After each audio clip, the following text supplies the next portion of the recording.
Welcome to The Explainer. Today, we are diving into a really powerful book called The One Thing. And its core idea is, well, it's kind of counterintuitive. It says that to get more done, to achieve those huge results you're after, you actually have to go smaller, a lot smaller.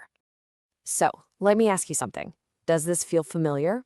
Your calendar is just jammed, your inbox is a nightmare, and your to-do list, it feels a mile long. You're always busy, always running, but at the end of the day, you get this sinking feeling that you didn't actually move the needle on the stuff that really truly matters. Well, that feeling, that's what we'll call the overwhelm paradox.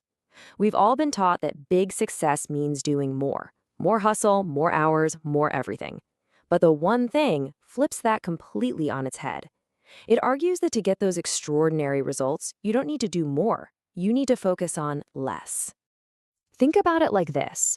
Most of us work off a classic to-do list, right? It's basically a brain dump of everything we could possibly do. But the top performers, they work from what the authors call a success list. And this list is super short, it's laser focused, and it's built around one guiding principle that changes everything. And that principle is the good old 80-20 rule. You've probably heard of it. It basically says that a tiny fraction of what you do, say 20% of your efforts, is responsible for the vast majority of your results, like 80% of them. So your job isn't to do everything on that long list, it's to find that critical 20% and pour all your energy right there. Okay, so let's get into it. Before we can find that all-important 20%, we've got to do some myth-busting. There are these common ideas about productivity that keep us trapped in busy work.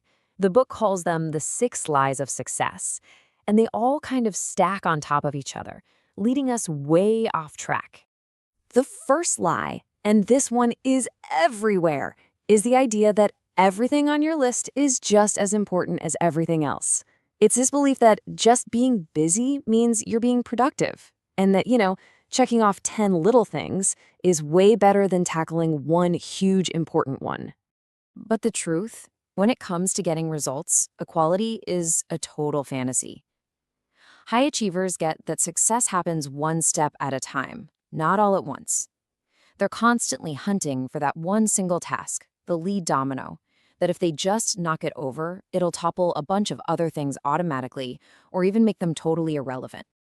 Now, if you believe that everything is equally important, it's pretty easy to fall for the next lie, that you should just try to do it all at once. I mean, we've been told for years that multitasking is this amazing skill, a modern-day superpower. But the book is super clear on this. Multitasking is a lie. What's really happening isn't multitasking, it's task switching. Your brain is just jumping back and forth really, really fast. And every single time it switches, you pay a price. You lose time, you lose focus, and honestly, the quality of your work on both tasks just goes way down. Okay, so if you can't multitask your way to the top, then you must need to be this incredibly disciplined person, right? We have this image of successful people as these robots with just unbreakable willpower, perfectly on task 24/7. But it's not only intimidating, it's just not how it works. The truth is way more encouraging. Success isn't about having endless discipline. It's about using just enough discipline to build a powerful habit. Research actually shows it takes about 66 days, on average, for something new to become automatic. And once that habit is locked in, it just runs on autopilot. No discipline required. And that leads us right into the next lie, which is all about the fuel for that discipline, willpower. We have this idea that we can just call up an endless supply of willpower whenever we want, just power through when you don't feel like doing something. But willpower isn't on demand. It's a limited resource. The best way to think about it is like the battery on your phone. You wake up with a full charge, but every single decision you make all day long drains it a little bit. So the trick is to use that full battery on your most important thing, your one thing, first, before the day gets crazy and your battery runs low. Here's a big one. We're always being told to find balance in our lives, right? To divide our time and energy perfectly between work, family, health, everything. Sounds lovely, but the book says this is actually a recipe for being just average. Extraordinary results demand that you be intentionally unbalanced, at least for a little while. If you want a major breakthrough in one area, you have to give it a crazy amount of attention. The goal isn't this perfectly balanced life, it's what the authors call counterbalance. Imagine a tightrope walker. They lean way over to one side to move forward, then they swing back to the other side just enough to not fall. You go all in on your priority, then you swing back and tend to the other important parts of your life. And the final lie, the one that holds all the others together, is this fear of thinking big. It's that little voice in your head that whispers, "Whoa, that's too much, that's unrealistic." So we end up shrinking our goals down to something that feels safe and, well, small. But here's the thing, your actions will always follow your thinking. The size of the questions you ask determines the size of the life you live. Thinking big doesn't just give you a better target, it literally forces you to grow into the kind of person who can hit that target. So, now that we've busted those 6 myths, we can finally talk about the tool that's at the absolute heart of this whole philosophy. This is the operating system for making it all work. It's called the focusing question. This question right here, this is your compass. It's designed to slice through all the noise and all the clutter and give you total clarity on what you need to do. It's not just about what's next, it's about what's next that matters most. And if you break it down, you can really see its genius. The first part, the one thing, forces you to focus. Not 2 things, not 5 things, 1. The second part, such that, connects your action to a result.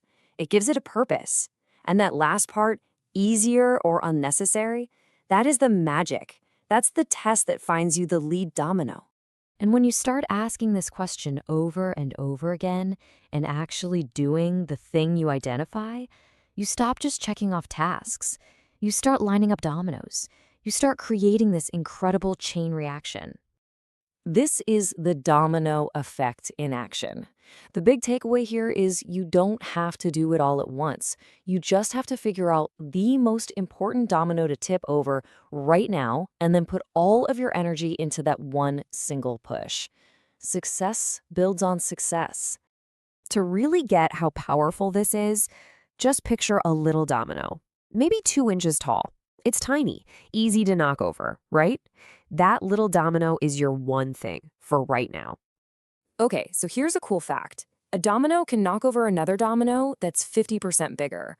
So if you were to line them up, each one getting bigger and bigger, by the time you got to the 18th domino, it would be as tall as the Leaning Tower of Pisa. But it gets way crazier. This is the power of geometric progression. The 23rd domino would be as tall as the Eiffel Tower, and the 31st domino, that single domino would be taller than Mount Everest. And this just blows my mind. If you could keep this chain going, the 57th domino would stretch almost all the way to the moon.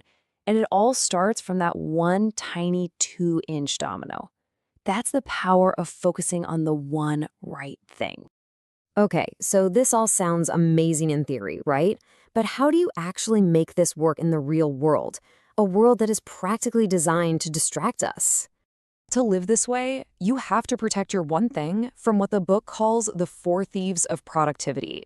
First, you have to get really good at saying no to things that pull you off track. Second, you have to be okay with a little bit of chaos in other areas while you're focused. Third, you've got to protect your energy with good health habits. And finally, you have to surround yourself with people who actually support your big goals. So let's bring this all home. Back to you. Don't worry about next year or even next week. Just think about right now.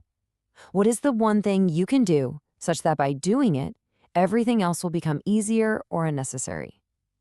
Answering that question, that's your first domino.